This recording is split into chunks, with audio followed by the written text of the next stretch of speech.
during that time, you are separated to the crowd. So, parati kang mag-isa. Wala kang kaibigan. Wala kang cashier. Bibili ka ng pagkain, walang mag-share sa'yo. Sorry mo yan. Wala kang makikiagaw sa'yo. So, and then na agad. Pangatlo pa lang. Third, spiritually, nagsasuffer siya. Because, during that time, if you have a leper, or if you are leprosy, ay, eto, kasalanan. Hindi nga sa'yo, alisin ka dyan. Makasalanan ka kasi. You've been judged. So, tinitingin ng mga tao na siya'y makasalanan. So, if you have those things in your life, tingin nyo, alam nyo pa kung saan kayo pupunta. Hindi na. Magsisisa mode na kayo. Para na kayong baliw. Hindi nyo na alam kung saan kayo pupunta. Diba? Yung magagawin ko sa buhay kong ito. Lahat na lang ayaw nila sa akin. Parang tingnan lang may kasalanan lahat. Parang pupunta ako dyan. Ako na lang pinag-uusapan nila. Hindi ka naman pinag-uusapan. No? Dalawa lang kayo sa production. No?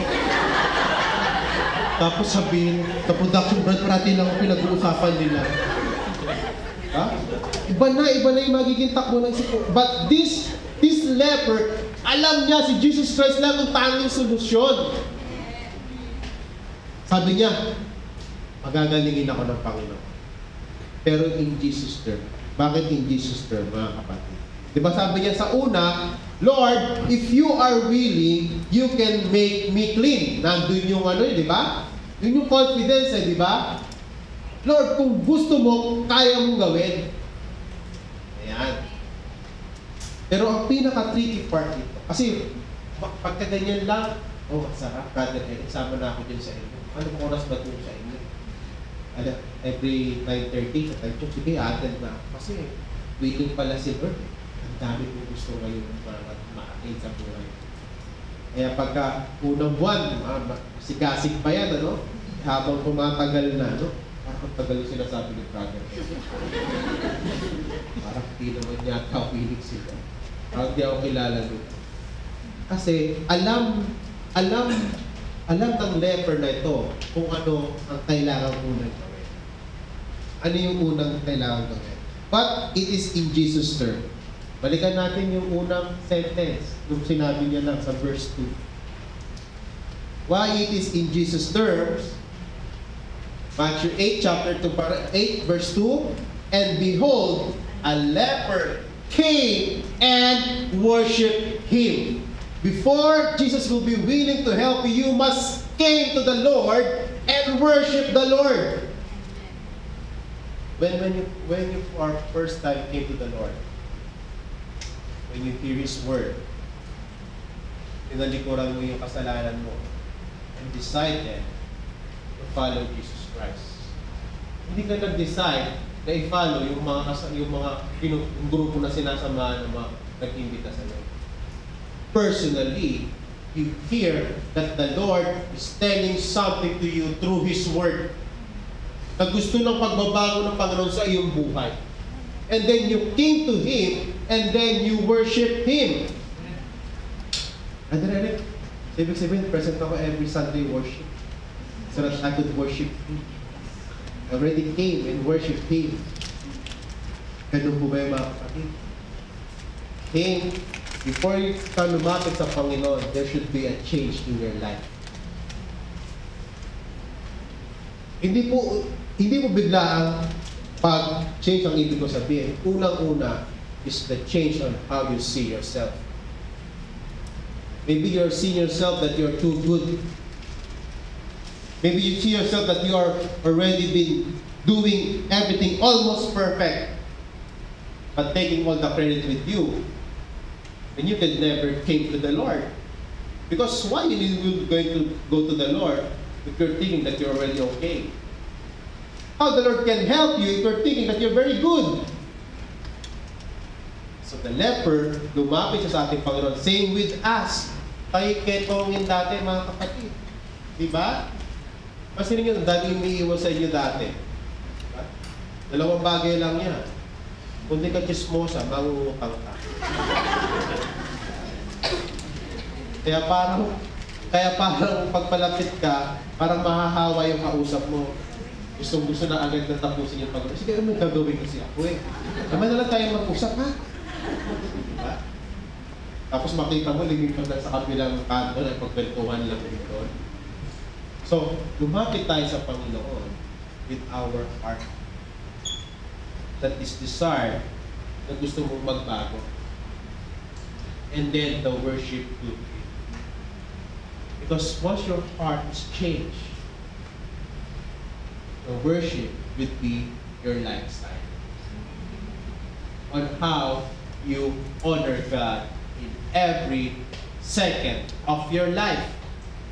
The worship is not being measured on your ministry. It's not being measured on how you graceful you dance, how you hit the high notes. As nung pagpapakawit mo, nakagano na lahat ng mga kala mo, bless na naman. Parang di na makahinga yung isa doon.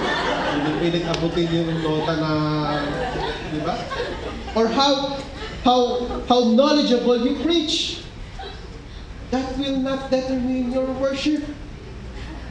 Your worship will be determined once you've been left alone with the crowd. How you speak without your brothers and sisters around you. How you mingle with other people. Kapag ba hindi mga kapwa-Kristyano yung mga kasama mo, grabe ka. Talaga yung mga jokes mo, talaga greener than greener. Or yung mga jokes mo, nakakasakit na pala, hindi ka nagiging sensitive. Pero pagka may isang brother and sister dyan,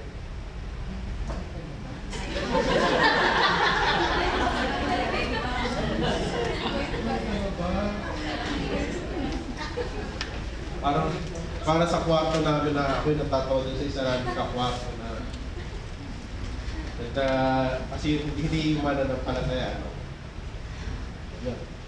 Ay sa kwarto, pumasok yung kainuman niya. Inaaya siya. Aray, inom tayo ito. Ay, hindi ka pwede uminom dito at magagalit si Brother Eric. Pag ba't ako magagalit sa inyo? Anong pakiram kung mag-inuman kayo dyan? Hindi ako magagalit sa inyo. Malalaki na kayo eh.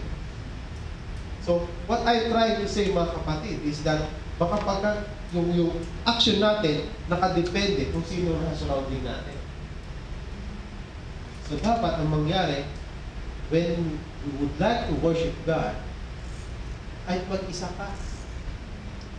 Alam mo, kasama mo si God. Dahil lumapit ka kay Lord. Ano mabuti kay Lord?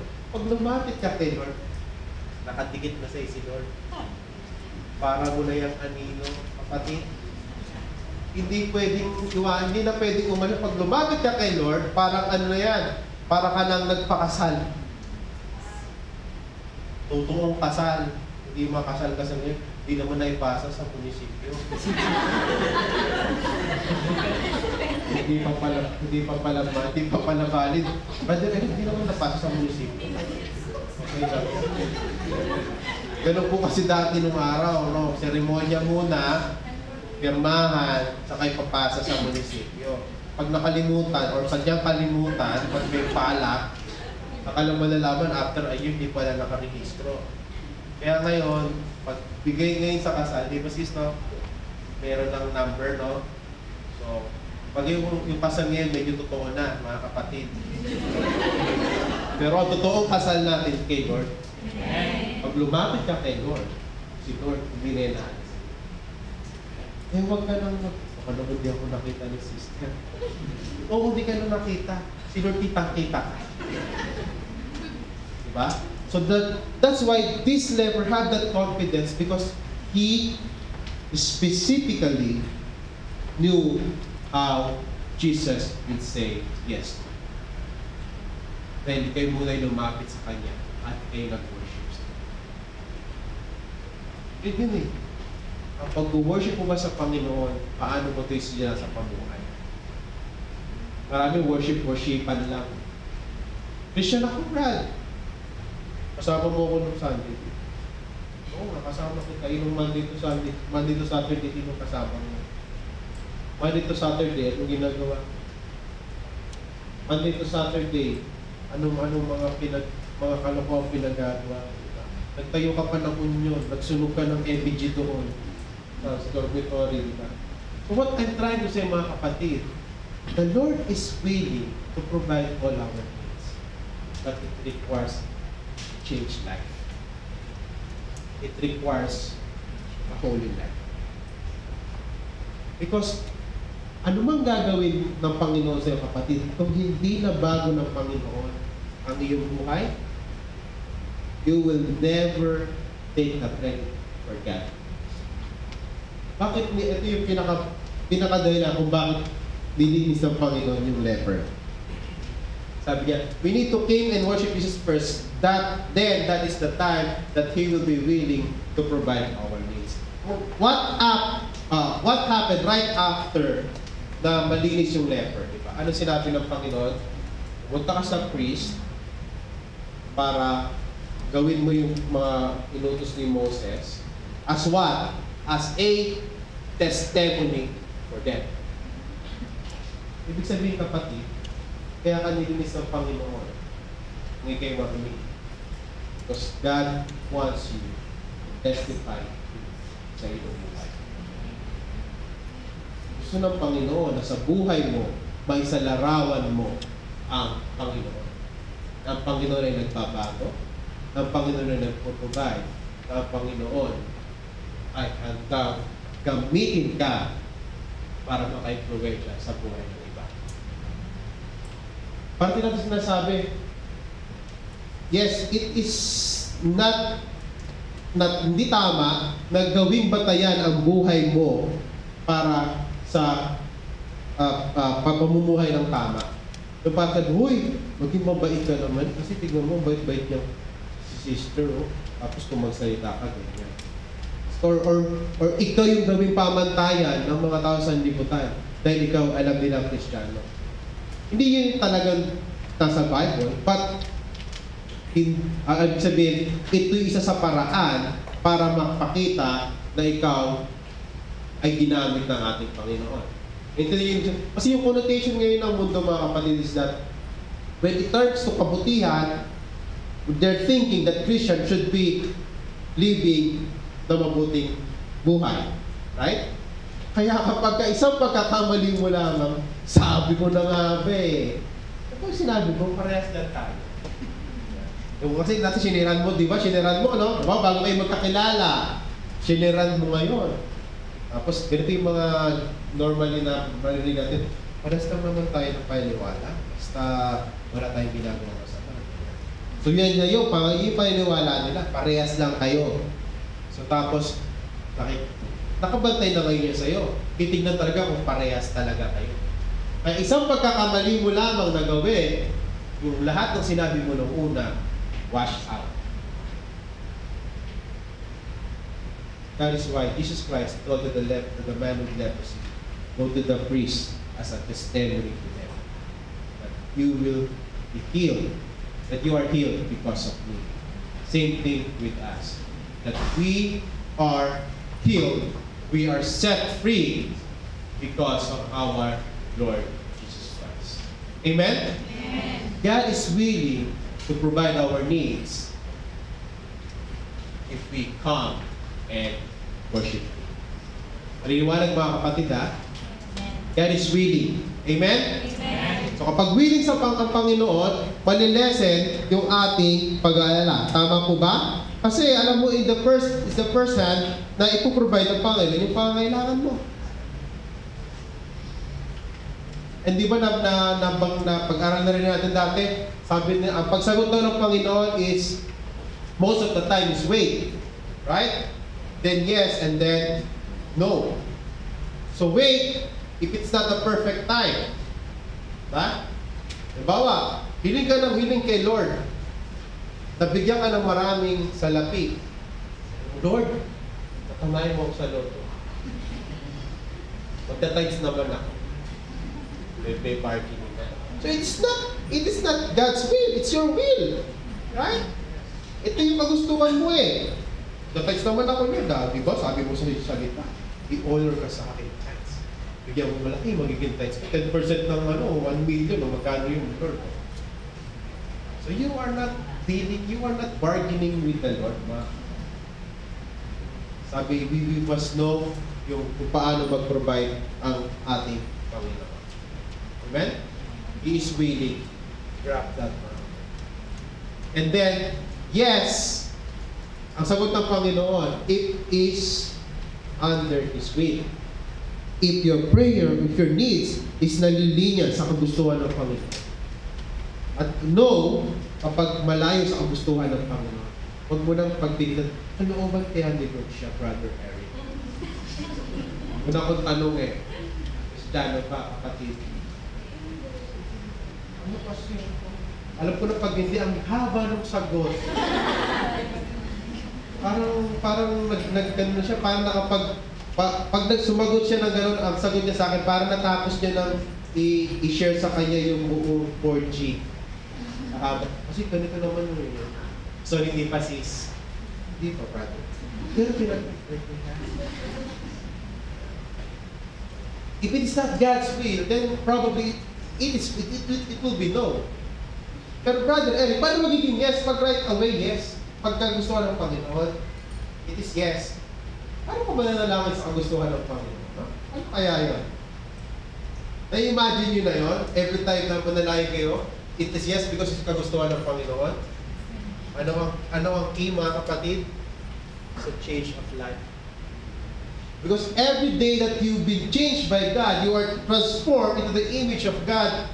All of your aspect in your life is in line sa kagustuhan ng Panginoon. So that means that you and God are almost the same. What God's passion is your passion. What God's want is your wants. What God's is your needs. So every time that you ask, parehas kayo ng needs. And it's a yes. Amen? Amen. So it's coming and worshiping God. We give what we need. Amen? That's how good is our God.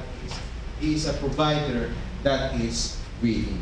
Amen? Amen. Pangalawang bagay, mga kapatid, paano natin makikita or tinitignan ba natin ang Panginoon gaya ng centurion?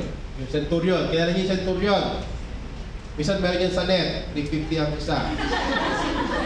Si John ba yun? Okay, so centurion, okay. Sabi, yung centurion, nakita niya si Jesus Christ that has the authority.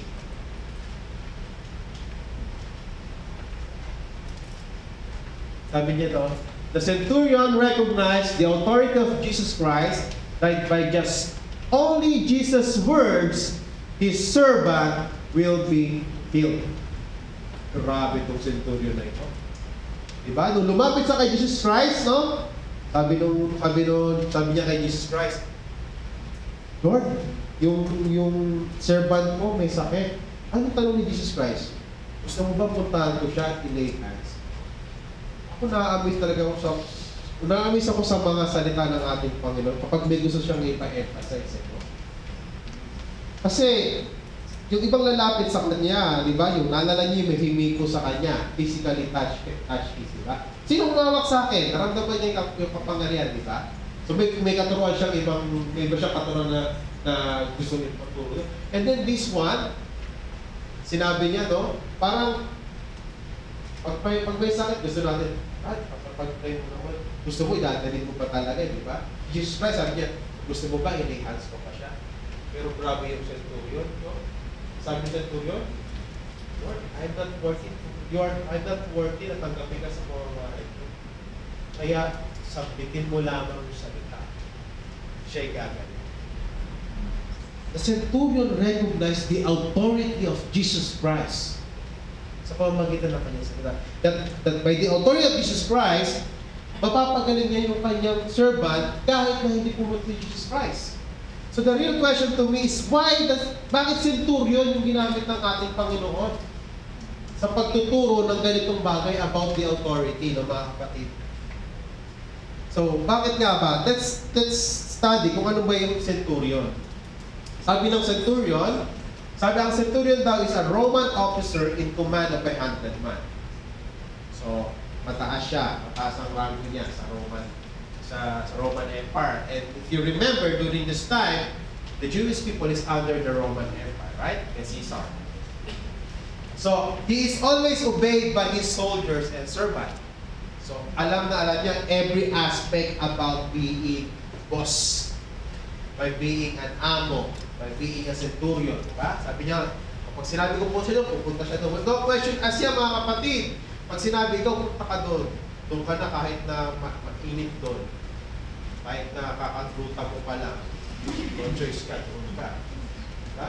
Kapag ikaw pumunta ka doon, walang masarap na pagkain, sabi, doon ka. So, that means he knows what is authority about and he is always have that. And then, yun na yun. He is the perfect person para ituro ng ating Panginoon ang authority. Yung mga magulang natin, we are seeing them as our provider, right? And we acknowledge your authority, right? Di ba? Kaya kapag may mabigat kang kahilingan kay nanay, sabi ng nanay mo, pagtitripan ka, no?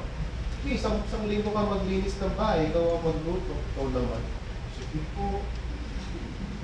Kahit labag sa loob mo, ilis ka ng bahay. Matatapos na, makakaalis na ako dito. Diba? So, because you recognize the authority of your provider. This is the authority na nakikita ng centurion. Mga kapatid.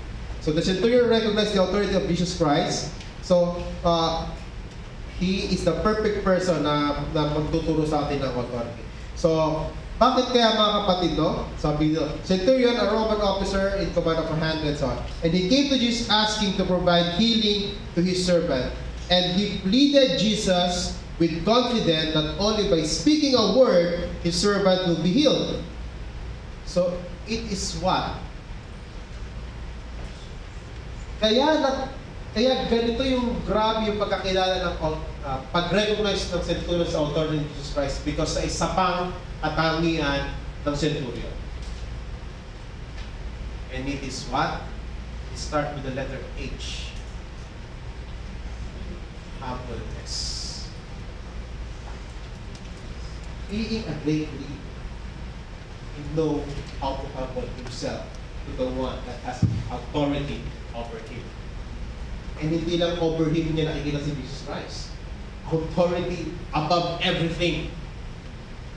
You know mga kapatid, ang laki ng advantage natin sa centurion. Because right now we are holding the Word of God. And then this centurion has the